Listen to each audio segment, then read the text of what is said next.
Terima kasih Anda masih bersama kami. Kita masih di program Smart Business Coaching dan seperti yang kita sampaikan tadi di awal, kalau kita nggak cuma berdua aja sore hari ini bersama dengan Coach Ihsan, tapi masih bersama dengan narasumber kita lainnya, Mbak Ica. Masih ingat kan sama Mbak Ica? Wah, Mbak Ica apa kabar? Alhamdulillah luar biasa. Mbak Ica mau memperkenalkan diri lagi nggak sih? Mbak Ica ini Mbak Ica, semangat pagi. Mbak Ica semangat dan pagi. Smart listener semua. Jadi Ica ini adalah Vice CEO-nya Ekmo Business. Oke. Nah, di samping Mbak Ica juga ada ibu-ibu yang cantik ya. Ibu, selamat sore. Sore Mbak. Oke. Tadi kena belum ini ya? Iya. Masih lupa. Belum, tadi masih live. Ini Nah, ini udah masuk. Nah, ini udah beneran nih on air. Iya. Cuma Mbaknya tadi masih maaf lupa. Mbak Ica. Mbak Ica juga, makanya langsung Ica, sapa. Mbak Ica langsung nangkap gitu. Ini Oke. Ica twin Ica. Mbak Ica. Jadi Ica ngobrol sama Ica gitu ya. Tapi Iya. sebelum kita ke Bu Ida ya. Bu Evi. Oh, Bu Evi, ya. sorry. Bu Evi, sebelum kita ke Bu Evi, kita ke value dulu ya Mbak Ica ya. Tadi seperti disampaikan Coach Ihsan bahwa dalam proses coaching nggak akan berhasil kalau si coachingnya kita sebut coaching ya nggak punya value atau frekuensi yang sama dengan si coachnya ya. Nah Mbak Ica, apa aja sih value yang harus dimiliki oleh seorang coach? Oke, jadi yang perlu kita pahami itu value ini menjadi cara kita bertindak dalam ya bertindak sehingga bisa berjalan coaching yang baik. Ya. Jadi ada 7 yaitu value hebat. Hebatnya harus hebat. Oke. Nah, H itu adalah harmoni, Mbak. Oke. Jadi harmoni itu keselarasan dalam menjalin hubungan yang profesional di antara coach dan coachingnya. Nah, itu indikatornya ada 2. Yang pertama, open-minded dalam menerima segala keilmuan dan metodologi yang diberikan oleh coach. Dan yang kedua, adanya trust yang terbangun di antara klien maupun coachnya, maupun timnya, maupun partnernya, gitu. Jadi selaras. Itu tadi harmoni. Kemudian yang kedua, E yaitu energi. Nah, energi ini dihasilkan ketika seseorang itu menemukan value dan identitasnya sehingga ia siap menjaga semangat dalam bertindak dalam mencapai apa yang menjadi targetnya. Dan indikatornya yang pertama itu adalah memiliki visi atau gambaran sukses terhadap diri ke depan. Dan yang kedua, memiliki mental pemenang dan optimis dalam menghadapi tantangan. Terus kita lanjut yang ketiga ya Mbak. Yang ketiga ini B. B yang pertama, belajar. Jadi seperti yang kita tahu, knowledge itu adalah kekuatan. Jadi dalam kita bertindak, kalau misalnya kita nggak punya keilmuan, kita tidak punya metodologi, pasti tindakannya bisa kita pastikan tidak efektif. Nah, apabila kita itu punya keilmuan, terus kita bertindak, pasti akan lebih powerful tindakannya. Terus indikatornya ada 2 juga. Yang pertama kita antusias dalam belajar hal-hal baru. Kemudian yang kedua kita mampu mengevaluasi fakta dan fenomena dengan IQ, EQ, dan SQ. Gitu. Terus B yang kedua itu adalah bertumbuh. Nah, bertumbuh ini adalah bagaimana tindakan yang dilakukan setelah belajar sesuatu hal yang baru. Indikatornya itu ada 2 juga. Yang pertama, growth mindset dan mampu melakukan perbaikan secara terus-menerus. Kemudian yang kedua, melakukan tindakan yang lebih baik secara konsisten dalam menghadapi tantangan di bisnis. Itu B yang kedua. Nah, ini B yang ketiga, berani dan bertanggung jawab. Jadi, mampu memutuskan keputusan yang efektif serta bertanggung jawab terhadap resiko dan konsekuensi yang akan dihadapi. Indikatornya 2 juga. Yang pertama, punya integritas yang tinggi, tercermin dalam tindakan yang selaras dengan pikiran dan perkataan. Kemudian yang kedua, tegas dalam mengambil keputusan dan berani menghadapi resiko dan situasi yang sulit. Nah, kita sekarang lanjut ke yang A nih. Yang A. Ya, yang A ini action oriented. Jadi maksudnya mampu berorientasi terhadap tindakan yang sangat diperlukan untuk menyelesaikan berbagai tantangan dalam bisnis. Nah, pada tahap ini sangat memungkinkan untuk bisa berpikir that is better than perfect. Dan indikatornya itu yang pertama 100% fokus kepada progres pertumbuhan, kemudian yang kedua adalah agile atau lincah dalam bertindak dan melakukan tantangan baik dalam diri, bisnis maupun lingkungan. Yang terakhir nih Mbak Ica, T. Nah, T itu tangguh dan terpercaya. Jadi ketika kita mengalami kegagalan, kita mampu untuk bangkit kembali dan menjaga kepercayaan baik diri maupun orang lain. Oke. Itu hebat ya. Iya. Oke. Dan memang benar-benar harus runut ya Coach ya. Artinya dari B dulu, harmoni dulu ya. Harmoni. Iya. Kalau nggak harmoni gimana mau jalan bareng ya? Yes. Dan memang indikator-indikator hebat tadi ada di rata-rata ada di tiap kliennya Coach Isan. Nah, salah satunya di Bu Evi nih. Nah, yang kita undang nih. Tapi belum perkenalkan diri tadi, Bu. Oke, Bu Evi boleh dong memperkenalkan diri. Silakan. Boleh Bu. maju ke dekat mic-nya Bu Evi ya. Terima kasih Mbak Ica. Iya. Langsung. Syukur banget ya. Saya surprise juga tiba-tiba tuh di telepon Coach Ican sama Mbak Ica. Terus ngabarin ngajak sharing bareng lah dengan Smart FM.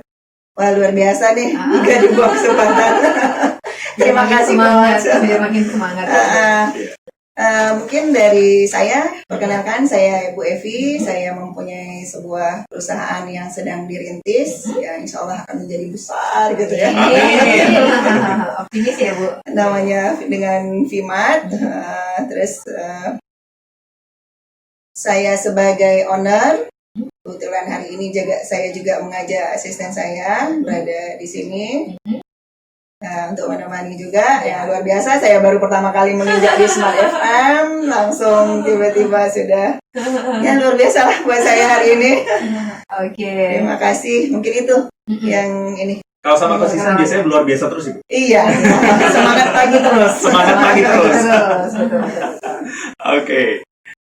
Tapi Jadi, Bu Evi mungkin boleh sedikit share belum coach Share ya? dong, iya. Pengalamannya selama di coaching Bu. Ya, mungkin sebelum sharing pengalaman di coaching, Bu Evi bisa kasih tahu nih apa sih visi dari bisnisnya Bu Evi. Nah, itu dulu ya. Ya, karena visi ini dapat memengaruhi kita dalam bertindak tadi agar bisa semangat, ingat kembali why kita bangun bisnis atau apa big why, bahkan strong why, ya kan, ke alasan yang kuat. Kenapa kita harus bertahan di bisnis ini dan bisa melakukan inovasi-inovasi yang kreatif untuk menumbuhkan bisnis.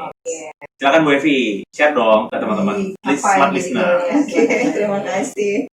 Visi yang sangat mendasar itu pada diri saya itu adalah kebermanfaatan ya.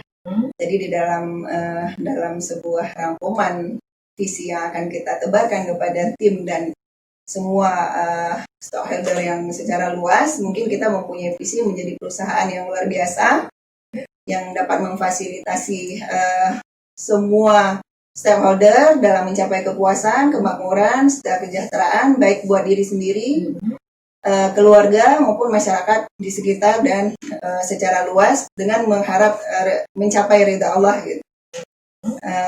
Itu ya, Coach ya, visi yang sudah kita rancang dan sudah kita tebarkan, sudah kita siapkan juga kepada tim.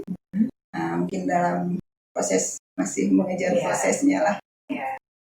Itu Mbak Ica. Dan seberapa besar visi ini memotivasi Bu Evi nih dalam kegiatan sehari-harinya nih?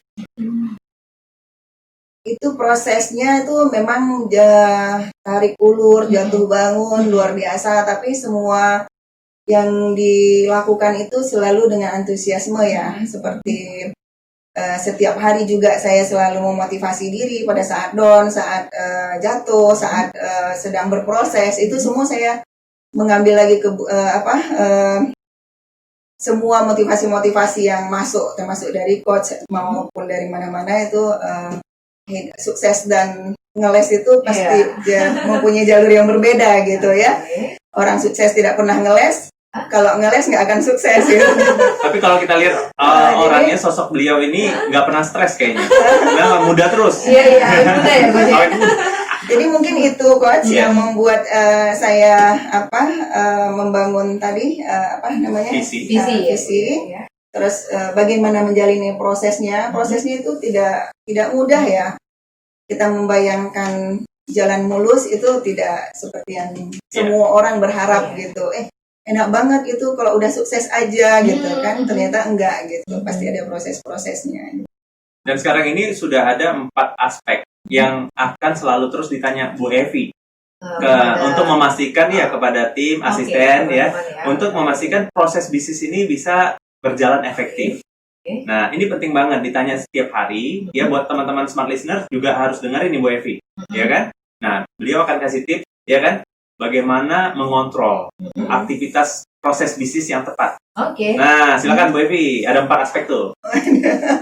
Sebenarnya sudah dilakukan ya, sudah dilakukan, hanya menyusunnya kembali itu. Jadi mungkin dari aspek finansial akan kita tanyakan terus-menerus pagi dan sore. Bagaimana sebelum dilakukan dan bagaimana setelah dilakukan. Kemudian kita melihat aspek di lingkungan, stakeholder yang ada di sekitar kita, dari karyawan, pelanggan, maupun berhubungan dengan pabrik dan stakeholder yang keterkaitan dengan semua unsur yang ada di dalam bisnis kita. Ketiga mungkin proses internal ya, semua hal-hal yang berhubungan dengan internal manajemen FIMAT itu akan terus-menerus kita prospek. Dari buka kantor sampai tutup? Iya, dari buka kantor sampai tutup. Yang sekarang luar biasanya seorang komisaris yang berada yang mendukung kita selama ini. Dibilang orang perusahaan kita sudah besar, tapi Bapak sebagai komisaris masih menganggap kecil, tapi dalam kecil pun beliau selalu mendukung hal-hal yang besar gitu. Contohnya yang kemarin itu sudah menyediakan fingerprint. Jadi beliau menyumbang, terus sampai yang lain, pantesan mahal harganya. Waduh, maaf, ini bukan depresiasi, tapi itu sumbangan dari seorang komisaris untuk mendukung kedisiplinan di dalam internalnya. Internal proses ya. Proses. Aspek Kemudian, yang terakhir. Yang terakhir itu sedikit ini Coach. Pertumbuhan. Learning and grow. Pembelajaran gitu. Yang continue gitu. Kenapa bahasa Inggrisnya masih ini? Dan memang itu setiap hari sudah dilakukan Bu Evi. Tinggal dengan coaching itu bagaimana bisa terkontrol ya, terus ada terstruktur, bisa konsisten, diingetin terus kan, untuk bisa bagaimana kebiasaan itu menjadi efektif. Gitu. Memang butuh coaching ya, untuk mengingatkan terus-menerus. Kadang-kadang sudah dilakukan coach gitu, cuma menyusunnya, membahasakannya itu masih ini. Nah, silakan Beca tanya-tanya. Kita masih akan ngobrol dengan Bu Evi, dengan Beca, dengan Coach Islam juga. Tapi kita break dulu ya Coach ya. Masih ada di segmen ketiga. Kami akan kembali untuk Anda usai jeda. Smart Listener, maka pastikan Anda tetap bersama kami.